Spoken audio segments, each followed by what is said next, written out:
नमस्कार, बंसल न्यूज की खास पेशकश लक्ष्य में आप सभी का स्वागत है। मैं हूं आपके साथ जया शर्मा।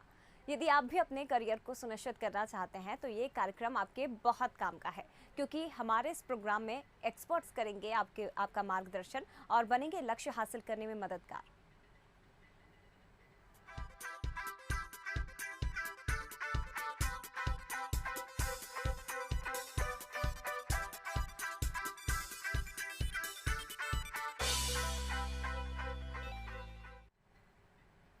तो हमारे इस खास कार्यक्रम लक्ष्य में हम उन लोगों से आपको रूबरू कराते हैं जो शिक्षा के लिए बेहतर काम कर रहे हैं, छात्रों के मन में करियर को लेकर उठने वाले सवालों का जवाब देते हैं और कैसे शिक्षा का स्तर बढ़े इसके लिए कोशिश भी कर रहे हैं। तो लक्ष्य की इस खास पेशकश में आज हमारे साथ इंदौर से लाइव जुड़ चुके हैं अमर ओझा, जो कि Om coaching classes scheme number 51 Indore के टीचर हैं। इसके साथ ही उनके साथ मौजूद हैं करण गौड़, जो ओम कोचिंग क्लासेस के ही स्टूडेंट है। लक्ष्य में आप दोनों का बहुत स्वागत है। अमर जी, सबसे पहले तो मैं आपके पास ही आना चाहूँगी और आपसे सबसे पहले जानना चाहेंगे कि आपकी कोचिंग में मैथ्स स्टूडेंट के कितने स्टूडेंट हैं, कितने छात्र हैं और कैसे आप इनकी तैयारियां करवाते हैं? मैम, हमारी कोचिंग ओम कोचिंग क्लासेस जो कि अवंतिका नगर स्कीम नंबर 51 में स्थित है। हमारे यहाँ वैसे तो बहुत से मैथ स्ट्रीम के स्टूडेंट्स ने स्टडी की है, लेकिन अभी हाल में प्रेजेंट में 180 मैथ स्ट्रीम के स्टूडेंट अध्ययन कर रहे हैं। जी, कैसे इनकी आगे की एजुकेशन आप करवाते हैं, कैसे तैयारियां आप करवाते हैं? मैम, इनकी तैयारी के लिए हमारे यहाँ हर वीक एक टेस्ट लिया जाता है, जिसमें बच्चों की प्रोग्रेस के बारे में पता किया जाता है कि किस प्रकार से बच्चा रेगुलरली प्रोग्रेस कर रहा है। जी, उनके टेस्ट के रिजल्ट के अनुसार हम उन्हें पर्सनली गाइड करते हैं। उनके रिजल्ट के अनुसार हम उन्हें आगे वो क्या कर सकते हैं, किस फील्ड में कितना स्कोप है, इससे रिलेटेड उन्हें सभी जानकारी देते हैं, ताकि उनका मार्गदर्शन हमारे द्वारा अच्छा हो सके। बिल्कुल।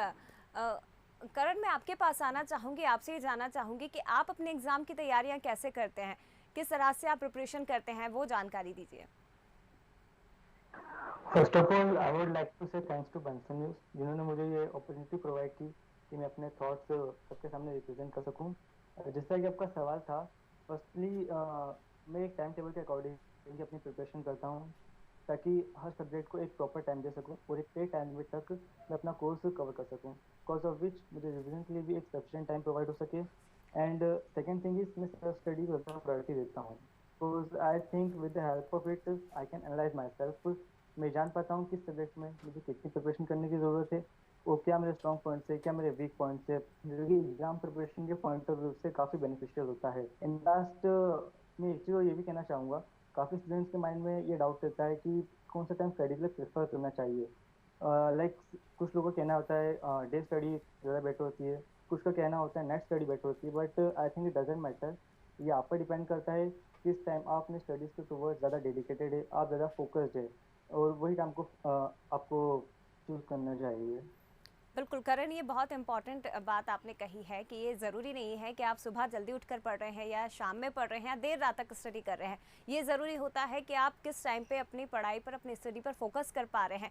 तभी पढ़िए जब आपका मन लगे, और ताकि आप बिल्कुल एकाग्र होकर अपनी जो एजुकेशन है, अपनी जो स्टडी है, उससे आगे बढ़ा पाएँ। अमर जी, मैं आपके पास आऊँगी।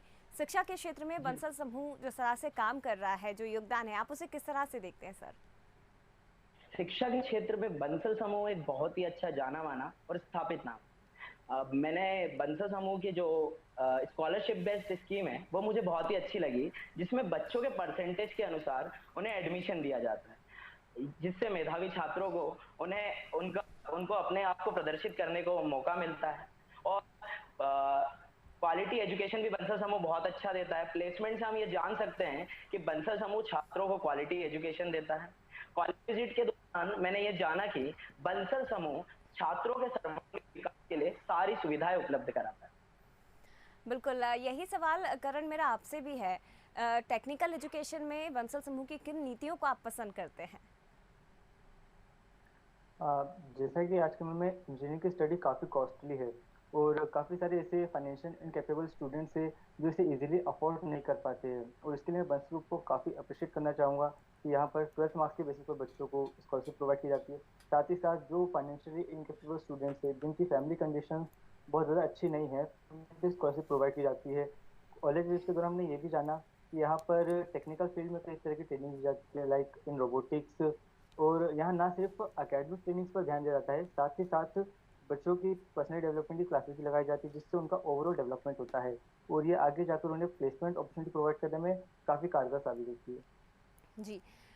अमर जी, बंसल समूह लगातार शिक्षा के क्षेत्र में काम कर रहा है, लेकिन टेक्निकल एजुकेशन हर वर्ग तक पहुंचे, हर छात्र तक ये शिक्षा पहुंच सके, इसके लिए क्या कदम उठाए जा सकते हैं? आप अगर कुछ सलाह दे पाए या आपके दिमाग में कुछ ऐसी चीज़ जो कदम हमें आगे बढ़ाने चाहिए।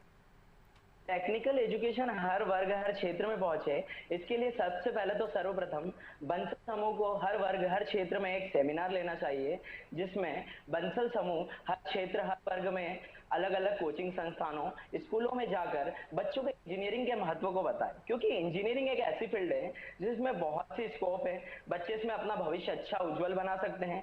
तो ज्यादा से ज्यादा बंसल समूह को अलग अलग क्षेत्रों में जाकर इस पर ध्यान देना चाहिए। जी। करण, आप ये बताइए, क्योंकि जैसा आपने बताया है कि आप तैयारी जब करते हैं एजुकेशन की, अपने एग्ज़ाम की, तो आप टाइम टेबल डिसाइड करते हैं, टाइम टेबल के अकॉर्डिंग आप पूरी पढ़ाई करते हैं। अगर मैं बात करूं इंटरनेट की, तो क्या आप इंटरनेट से पढ़ाई करना प्रेफर करते हैं या कैसे देखते हैं अ, आप इसे? जी, इंटरनेट से पढ़ाई करना मैं बिल्कुल सही मानता हूँ, ये गलत नहीं है। ये डिपेंड करता है कि आप किस तरह उसे यूज़ कर रहे हैं। जैसे बहुत से बच्चे उसका मिसयूज़ करते हैंगे। बाकी अगर देखा जाए तो इंटरनेट एक बहुत ही अच्छी फैसिलिटी है फॉर स्टडी पर्पस। बिल्कुल करण, अगर क्योंकि देखिए, जब आप पढ़ाई करते हैं तो एजुकेशन के साथ आपको अपनी हेल्थ का भी ध्यान रखना होता है। कई बार छात्र पढ़ाई में इतने तल्लीन हो जाते हैं, इतने डूब जाते हैं कि उन्हें अपने खाने पीने का ध्यान नहीं रहता, अपने स्वास्थ्य का ध्यान नहीं रहता। आप कैसे इन दोनों के बीच में सामंजस्य बैठाते हैं? कैसे अपने खान पान का, अपने डेली रूटीन का और उसके साथ ही अपनी शिक्षा का ध्यान रखते हैं? स्टूडेंट लाइफ में वो फेज़ होता है जहाँ हम फिज़िकली, मेंटली दोनों तौर पर ग्रो कर रहे होते हैं और इस टाइम पे हमारा स्टडीज़ और हेल्थ केयर में कोऑर्डिनेशन बहुत ज़्यादा ज़रूरी होता हैगा। इसके लिए मैं फर्स्टली एक प्रॉपर न्यूट्रिशियस डाइट प्रेफ़र करता हूँ। देन आफ्टर दैट मेरा मानना है कि हमें फिज़िकल एक्टिविटीज़ में भी इन्वॉल्व रहना चाहिए। हालाँकि प्रेज़ेंट सिनेरियो में जो पैंडेमिक चल रहा है, अभी तो ये पॉसिबल नहीं है कि हम कोई फिज़िकल एक्टिविटी में इन्वॉल्व हो सके।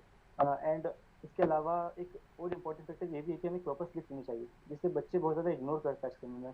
कहीं न कहीं वो अपनी स्टडीज़ के चलते स्लीप से कॉम्प्रोमाइज़ करते हैं, जिसका डायरेक्ट इफ़ेक्ट उनकी स्टडीज़ पर देखने को मिलता हैगा। और मैं यही कहना चाहूँगा, जब भी हम हेल्थ की बात करते हैं, तो हम फिज़िकल फिटनेस को ज़्यादा प्रायोरिटी देते हैं as compare to mental health, जी। जो कि सही नहीं है। मेंटल हेल्थ और फिज़िकल हेल्थ दोनों का ही कोऑर्डिनेशन बहुत ज़रूरी है और मेंटल हेल्थ प्रिपेयर करने के लिए मैं यही मानता हूँ, हमें योगा, मेडिटेशन ये चीज़ों को करना चाहिए। सबके साथ उन एक्टिविटीज़ की जो हमें अच्छी लगती है, हमारी हॉबीज़ हो, उनके लिए अपने डेली शेड्यूल में थोड़ा टाइम निकालना चाहिए। It may be outdoor activities, indoor activities etcetera. बिल्कुल अमर, मैं आपके पास आऊँगी। आप मुझे ये बताइए, जो सवाल मैंने करण से भी यही पूछा था कि इंटरनेट को आप कैसे देखते हैं? कितना प्रेफ़र करते हैं स्टूडेंट अपनी एजुकेशन में? आपसे भी यही जानना चाहूँगी कि आप कैसे इंटरनेट को प्रेफ़र करते हैं? कितना सही मानते हैं कि स्टूडेंट्स का उससे पढ़ाई करना? और अभी की अगर सिचुएशन को देखें, क्योंकि कोचिंग क्लासेस बंद है, स्कूल्स बंद है, तो ज़्यादातर स्टूडेंट अपनी पढ़ाई आगे बढ़ाने के लिए या समझने के लिए, सीखने के लिए इंटरनेट का ही सहारा लेते हैं। ये सवाल मेरा आपसे, इसके साथ ही ये भी जानना चाहूँगी कि आप स्टूडेंट की करियर काउंसलिंग किस तरह से करते हैं? कैसे उन्हें समझाइश दी जाती है? देखिए, हर चीज के दो पहलू होते हैं। हर चीज का आप यूज भी कर सकते हैं और मिसयूज भी कर सकते हैं, परंतु इंटरनेट तो बहुत अच्छा माध्यम है जिससे एक व्यक्ति दूसरे व्यक्ति से कनेक्ट हो सकता है। हमारे द्वारा हम कोशिश ये करते हैं कि लाइव क्लासेस लगाकर बच्चों को ज्यादा से ज्यादा उनको उनके स्टडी का नुकसान ना होने दिया जाए। ये जो अभी कोरोना काल चल रहा है, इसमें बच्चे बहुत ज्यादा अपनी स्टडी का लॉस कर रहे हैं, लेकिन हमारे द्वारा ऑनलाइन क्लासेस देकर उन्हें उनकी स्टडी में लॉस लाने से लॉस कम किया जाता है। और जहां तक अभी बात की थी कि बच्चों की करियर काउंसलिंग कैसे ली जाती है, तो यहाँ हमारे यहाँ बहुत से टीचर्स उपलब्ध हैं जो कि हर बच्चे को सबसे पहले समझते हैं कि वो बच्चा किस चीज में अच्छा है। यदि बच्चा पढ़ाई में अच्छा है तो उसे किस किस फील्ड में कितना कितना स्कोप है, वो सब स्कोपों के बारे में बताया जाता है। जैसे कि इंजीनियरिंग में भी बहुत सारा स्कोप है। आजकल के लोगों की जो मानसिकता हो गई है वो इंजीनियरिंग के प्रति अच्छी नहीं है, लेकिन इंजीनियरिंग में इतना स्कोप है जो बच्चों को अभी तक पता नहीं है। तो हमारे को मोटिवेट किया जाता है कि आप किस फील्ड में कितना स्कोप बना सकते हैं। कुछ बच्चे ऐसे होते हैं जो पढ़ाई को छोड़कर अदर फील्ड में भी अपनी रुचि रखते हैं, जैसे खेल कूद में, स्पोर्ट्स वगैरह में अपनी रुचि रखते हैं। तो हमारे उनके प्रति भी प्रोत्साहित किया जाता है कि आप उस फील्ड में अपना ज्यादा से ज्यादा टाइम दीजिए, ज्यादा से ज्यादा समय दीजिए, क्योंकि आपने सुना होगा practice makes a man perfect. तो जितना ज्यादा प्रैक्टिस करेंगे उतना आपके लिए अच्छा होगा। बिल्कुल, ये बहुत ज़रूरी है कि जितना ज़्यादा आप प्रैक्टिस करेंगे उतना ज़्यादा आपके लिए अच्छा होगा और उतनी जल्दी आपका लक्ष्य निर्धारित हो पाएगा। करण, आप बताइए, आप अपने लक्ष्य को कैसे निर्धारित करते हैं? मैम फर्स्टली तो मेरा जो भी गोल होता है मैं उसे छोटे छोटे टारगेट्स में डिवाइड करता हूँ। जी। और मेरा एक माइंडसेट होता है कि आफ्टर अचीविंग इस टारगेट में अपने गोल के और भी नज़दीक होऊंगा, और ऐसा करने से मेरा कॉन्फिडेंस लेवल अप होता है और मैं मोटिवेटेड रहता हूँ अपने उस गोल को अचीव करने के लिए। और ये है कि जिस वजह से मैं कभी डीमोटिवेट नहीं हो पाता हूँ और लगातार अपने गोल को अचीव करने के लिए ट्राई करते रहता हूँ। बिल्कुल। अमर जी, मैं आपके पास आऊँगी। आप आपसे ये जानना चाहेंगे कि सब बड़े के बंसल समूह का जो उद्देश्य है, हर विद्यार्थी तक पहुँच सके, उसके लिए क्या कुछ कदम हमें और उठाने चाहिए? क्या पहल करनी चाहिए? सब बड़े और सब बड़े जो बंसल समूह का उद्देश्य है, इसे हर विद्यार्थी तक पहुंचाने के लिए सबसे पहले तो हमें हिंदी मीडियम के छात्रों पर ध्यान देना होगा। क्योंकि हिंदी मीडियम के जो छात्र होते हैं वो ऐसा सोचते हैं कि वो इंजीनियरिंग नहीं कर पाएंगे, इंजीनियरिंग में वो ज्यादा से ज्यादा स्कोप नहीं बना पाएंगे। तो हमें हर क्षेत्र पे कुछ करियर सेमिनार रखना होंगे, और हिंदी मीडियम के छात्रों के साथ साथ उनके माता पिता को भी ये बताना होगा कि इंजीनियरिंग में बहुत स्कोप है, वो इसमें बहुत करियर बना सकते हैं। तो इसी प्रकार सभी बच्चे पढ़ेंगे और सभी बढ़ेंगे, और निश्चित ही हमारा देश भी आगे बढ़ेगा। बिल्कुल, और निश्चित ही हमारा देश भी आगे बढ़ेगा। हर स्टूडेंट तक एजुकेशन पहुँचे, शिक्षा की अलग हर वर्ग में जग सके, यही बंसल समूह जो है लगातार प्रयास कर रहा है, और इसी दिशा में अमर जी ने भी हमें कुछ सुझाव दिए हैं। अमर जी, आपसे जानना चाहेंगे, क्योंकि आप एक कोचिंग चलाते हैं, आप संचालक हैं, विद्यार्थियों के चहुमुखी विकास के लिए आप क्या प्रयास करते हैं? किस तरह से गाइड किया जाता है उन्हें? विद्यार्थियों के चहुमुखी विकास के लिए हमारे सभी टीचर उन्हें गाइड करते हैं। सर्वप्रथम विद्यार्थियों की रुचि को जाना जाता है कि विद्यार्थी किस फील्ड में कितनी रुचि लेता है, फिर उन्हें किस सब्जेक्ट में कितनी ज्यादा परेशानी हो रही है, उस सब्जेक्ट से रिलेटेड पर्टिकुलर टीचर उन्हें गाइड करता है, उन्हें बताता है। साथ ही में मेरे द्वारा हर संडे उनको पर्सनल किया जाता है, उन्हें पर्सनली एक टेस्ट ऑर्गेनाइज किया जाता है हमारे इंस्टीट्यूट में संडे को। उसमें जिस बच्चे को मार्क्स होते हैं या जिस बच्चे को ज्यादा मार्क्स होते हैं, तो उन्हें उनकी गलतियों का बताया जाता है कि आप कहाँ गलतियां कर रहे हैं, उनकी गलतियों को कैसे आप दूर कर सकते हैं। इन सब से रिलेटेड उन्हें पर्सनली मेरे द्वारा ही गाइड किया जाता है। उनके लिए पर्सनल गार्डियंस की एक क्लास रखी जाती है, जो कि संडे टेस्ट के जस्ट अगले दिन यानी मंडे को ली जाती है। बिल्कुल अमर जी, क्योंकि हर एक स्टूडेंट एक सा नहीं होता है। कई स्टूडेंट बहुत ब्रिलियंट होते हैं जो बहुत जल्दी चीज़ों को कैच करते हैं, और कई ऐसे हैं जिन्हें शायद थोड़ा लेट समझ में आता है। टीचर्स को उन पर ज़्यादा फोकस करने की ज़रूरत होती है। ऐसे स्टूडेंट पर आप लोग कैसे फोकस करते हैं? क्या एक्स्ट्रा क्लासेस भी ऐसे स्टूडेंट्स के लिए लगाई जाती हैं, या उनके पेरेंट्स की भी काउंसलिंग आप करते हैं? कैसे समझाई सी जाती है? जी निश्चित ही मैम, हमारे यहाँ जो बच्चे पढ़ने में अच्छे होते हैं उन पर तो ध्यान दिया ही जाता है, परंतु वे बच्चे जो अपनी कुछ समस्याओं के कारण अच्छा स्कोर नहीं कर पा रहे हैं, तो उन पे भी ध्यान दिया जाता है। पर्टिकुलर टेस्ट के बाद उन्हें मेरे द्वारा ही पर्सनली बुलाया जाता है, उनसे कहाँ कहाँ गलतियां हैं, उन गलतियों को उनको समझाया जाता है, फिर उनके लिए एक्स्ट्रा क्लासेस रखी जाती है। वैसे हमारे यहाँ 12th की क्लासेस 3 घंटे की होती है, परंतु जो बच्चे अपने सब्जेक्ट में वीक हैं उनको अलग से क्लास लेने के लिए हमारे द्वारा अलग से 2 घंटे का एक्स्ट्रा टाइम दिया जाता है, जो जस्ट उनकी क्लास के बाद ही दिया जाता है, ताकि बच्चों की परेशानी को हमारे द्वारा हल किया जा सके। बिल्कुल। करण, मैं आपके पास आऊँगी। आप ये बताइए, क्योंकि इस समय कोविड काल चल रहा है, लॉकडाउन है, और सभी लोग इस समय घर में बैठे हुए हैं। जैसा कि आपने अभी जब पहले हम बातचीत कर रहे थे तब आपने कहा था कि फ़िज़िकल एक्टिविटी बहुत ज़्यादा ज़रूरी है, जो कि इस समय तो पॉसिबल नहीं है। अभी स्टूडेंट्स को अपना माइंड फ्रेश करने के लिए क्या करना चाहिए? क्योंकि घर में बैठे-बैठे स्टूडेंट भी परेशान हो चुके हैं, छात्र परेशान हो चुके हैं, एग्ज़ाम हो नहीं रहे हैं। तो कैसे अपने आप को फ्रेश रखना चाहिए? कैसे माइंड फ्रेश रखें? और घर में ही ऐसा क्या करना चाहिए कि पढ़ाई पर भी फोकस हो पाए और बाकी एक्टिविटीज़ पर भी ध्यान दे पाएँ? मैम जैसे कि अभी एग्जाम्स 1 महीना और एक्सटेंड हो चुके हैं, इस हुँ। वजह से बच्चे इससे पहले मोटिवेटेड थे एग्जाम्स के टुवर्ड, अब उतने नहीं है। और डेफिनेटली कहना चाहिए इससे उनकी स्टडी पे इफेक्ट तो पड़ा है। अब इसमें मैं ये कहना चाहूँगा कि जो जिस तरीके से पहले स्टडीज़ की जा रही थी जिस डिटर्मिनेशन के साथ में, वो अभी तो पॉसिबल नहीं है, लेकिन हाँ स्टडीज़ को पूरी तरह से छोड़े ना, बिल्कुल भी स्टडीज़ बंद ना करें, अपनी स्टडी कंटिन्यू रखें, क्योंकि जब तक आप कंटिन्यू रखेंगे तो कहीं ना कहीं ऐसा आप एक स्टडी आपकी फ्लो में चलती रहेगी। और मैं यही कहना चाहूँगा कि इसके लिए आपको मेंटली प्रिपेयर होना बहुत ज़्यादा ज़रूरी है। लाइक मेडिटेशन योगा आप कर सकते हैं, आप मेंटली प्रिपेयर रहिए इसके लिए। बस यही मैं कहना चाहूँगा इस चीज़ में। बिल्कुल, मेंटली प्रिपेयर रहना बहुत ज़्यादा ज़रूरी है। आप मानसिक तौर पर जब स्ट्रॉन्ग बनेंगे तभी आप अपनी पढ़ाई पर भी ध्यान दे पाएँगे और ये बहुत ज़्यादा ज़रूरी है। करण, आपसे अंत में मैं यही जानना चाहूँगी कि आप बाकी स्टूडेंट्स को क्या संदेश देना चाहेंगे? बाकी स्टूडेंट को मैं यही संदेश देना चाहूँगा कि स्टूडेंट लाइफ हमारी लाइफ का सबसे इम्पोर्टेंट फेस होता है। ये वही टाइम होता है जब हम अपने करियर की फाउंडेशन रखेंगे। तो इसलिए इस टाइम को हमें बिल्कुल भी वेस्ट नहीं करना चाहिए, काफ़ी प्रीशियस टाइम है। जितना हो सके हमें इसे यूटिलाइज़ करना चाहिए और हर किसी की लाइफ में एक एम ज़रूर होना चाहिए कि विदाउट एम आपकी लाइफ बिल्कुल सेंसलेस हो जाती है।